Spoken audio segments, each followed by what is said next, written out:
Baik.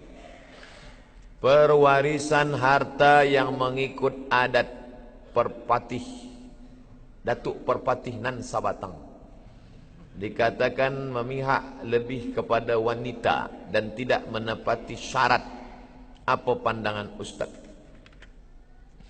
Yang dapat warisan hanya wanita saja, lelaki tak mendapatkan warisan. Lelaki bilik pun tak dapat, tidur pun di surau. Ini adalah adat tradisi jahiliah. Kata siapa? Kata orang yang jahil. Dia tak faham.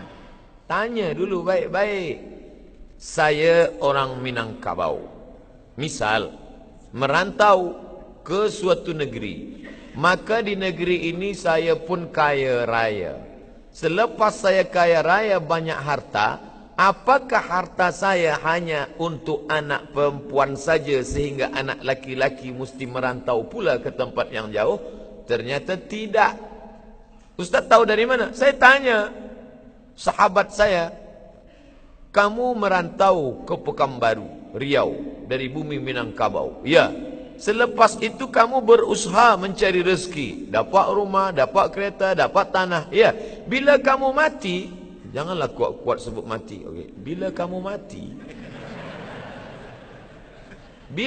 mati, yang dapat harta kamu anak perempuan sajakah atau anak lelaki? Anak lelaki aku dapat 2 kali bahagian anak perempuan. Oh, kalau begitu kamu Islam. Siapa kata aku tak Islam? Lalu yang menyebut anak perempuan saja yang dapat tu mana? Itu harato tinggi namanya. Harato tinggi itu harato nenek mamak yang perempuan. Ibu saya ada harato tinggi, tanah kebun padi. Nanti bila dia meninggal, itu dibagikan pada anak perempuan. Nanti bila meninggal anak perempuan, turun kepada cucu perempuan. Itu semacam harta wasiat. Dia tiada hak milik, hanya hak pakai sahaja. La yurasu, tidak diwariskan. Wala yuba'u, tidak dijual. Wala yuhabu, tidak dihebahkan. Gunanya untuk apa? Menjaga anak perempuan Minangkabau supaya jangan sampai dia susah.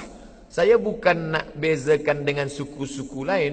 Suku Jawa, suku Sunda, suku Batak. Cubalah tengok perempuan-perempuan Minangkabau. Ada tak dia susah mencari nafkah rezeki sampai pergi merantau jauh? Walaupun ada tapi tak banyak. Sebab apa? Sebab dia di kampung halaman menikah dia dengan lelaki. Kebetulan lelaki ni tak pula baik. Nama Fir'aun. Tak ada bagi nafkah. Di mana dia nak minta? Kalau suku lain dia minta pada saudara dia. Ada saudara lelaki dia. Saudara lelaki baik, bini tak baik. Tapi insya-Allah orang ini tidak akan kelaparan. Kenapa?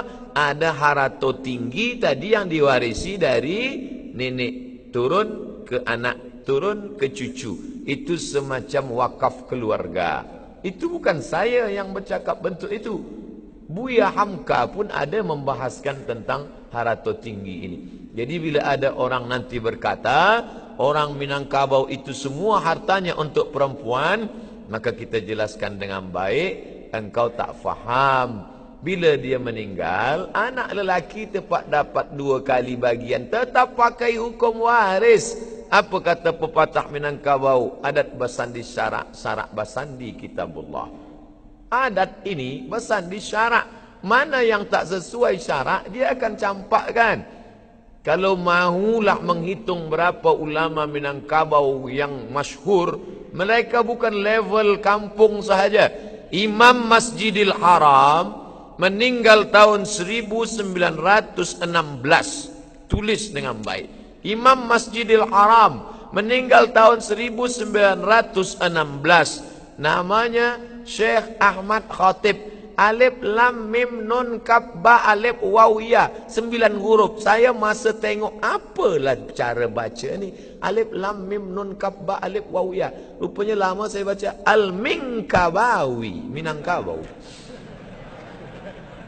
Syekh Ahmad Khatib Al-Minkabawi. Nama dia Ahmad Khatib. Merantau. Anak pemuda Minangkabau 2. Kalau tak pandai mengaji, pandai bersilat. Kenapa pandai mengaji? Sebab dia duduk kat surau. Di surau dia bersilat. Lalu kemudian selepas remaja merantau ke Makkah. Nasib baik kalau tuah ada di badan, pasir digenggam menjadi intan. Ahmad Khatib Minangkabau hafaz Quran, hafaz fiqh Syafi'i, hafaz hadis. Nasib baik dekat dengan Syekh Saleh Al-Kurdi. Syekh Saleh Al-Kurdi orang kaya dari Kurdistan. Anak gadis dia pula cantik. Menikah dengan anak Syekh Saleh Al-Kurdi. Selepas itu Syekh Saleh Al-Kurdi dekat dengan penguasa Makkah, Raja Makkah, Syarif waktu itu dibawa ke istana. Syarif jadi imam. Allahu Akbar. Ditakdirkan Allah salah baca Quran. Diluruskan Syekh Ahmad Khatib dari belakang. Diluruskan. Kalau meluruskan bukan kata salah tu imam, bukan macam tu. Bukan senang nak luruskan bacaan orang.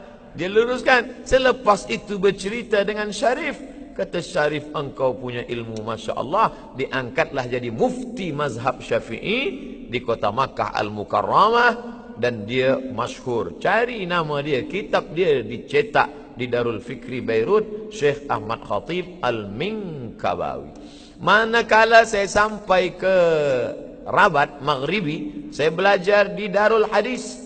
Darul Hadis menerima pelajar penuntut ilmu 20 orang saja setahun. 15 orang Maghribi, 5 yang bukan Maghribi. Masuklah Tuan Syekh, jubah 2 lapis, pakai sorban. Masuk dia ke dalam, dia tengok semua pelajar baru. Dia tengok ada yang unik satu. Ini dari planet mana ni?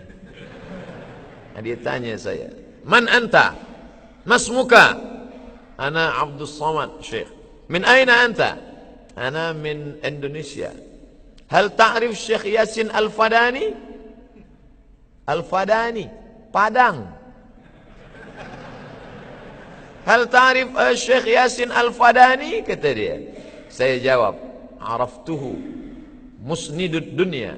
Ahli sanad di dunia ini Syekh Muhammad Yasin Al-Fadani. Meninggal tahun 1990. Jawatan terakhir rektor Darul Ulum Makkah Al-Mukarramah. Semua sanad-sanad ulama pasti dalam nama Yasin Al-Fadani. Syekh Ali Jum'ah Mesir, Mufti Mesir, Syekh Ali Jum'ah. Dari mana dia dapat hadis? Tengok sanad Syekh Ali Jum'ah. Haddatsani Syekhi Syekh Muhammad Yasin Al-Fadani. Sekarang yang masih hidup di Kahira, Syekh Mahmud Said Mamduh menulis 7 juzuk kitab At-Ta'rif bi Awhami man qassama sunan baina sahih wa dhaif. Hadis-hadis yang didhaifkan Syekh Albani, dhaif, dhaif, dhaif, dhaif. Apa kata Syekh Mahmud? Bal sahih. Hadis yang didhaifkan Syekh Albani sahih. 7 juzuk. Tengok sanad hadis dia. Syekh Mahmud Said Mamduh dari siapa? Syekh Muhammad Yasin Al-Fadani. Sebenarnya Syekh Maghribi itu nak angkat derajat saya, supaya orang Maghribi yang ada di kelas tu jangan anggap saya rendah. Ini budak ni memang kurus, hitam, buruk, tapi ada orang dia yang menjadi ahli sanad dunia. Begitu cara dia. Maka saya jelaskan siapa Syekh Muhammad Yasin Al-Fadani, musnidud dunia. Saya baru balik daripada umrah. Masa saya umrah, saya pergi berziarah ke Jeddah, ke rumah seorang mudarris pensyarah di Ummul Qura. Syarah di Ummul Qura. Namanya Dr. Syekh Abdullah Saleh. Ujung namanya Mangkabu. Saya tanya, apa Mangkabu? Minkabawi. Kenapa tak panjang? Orang Arab Saudi sekarang payah nak sebut Minkabawi. Jadi ujung nama Syekh Abdullah Saleh Minkabu. Saya datang ke rumah dia dengan sahabat-sahabat saya. Dia bagi makan, dia bagi minum, dia bagi semua, dia jamu. Dia berasal daripada Sungai Sari di bumi Minangkabau. Jadi jangan kata orang Minangkabau tak faham Islam. Kita tak faham adat istiadat ni, baca balik. Baca.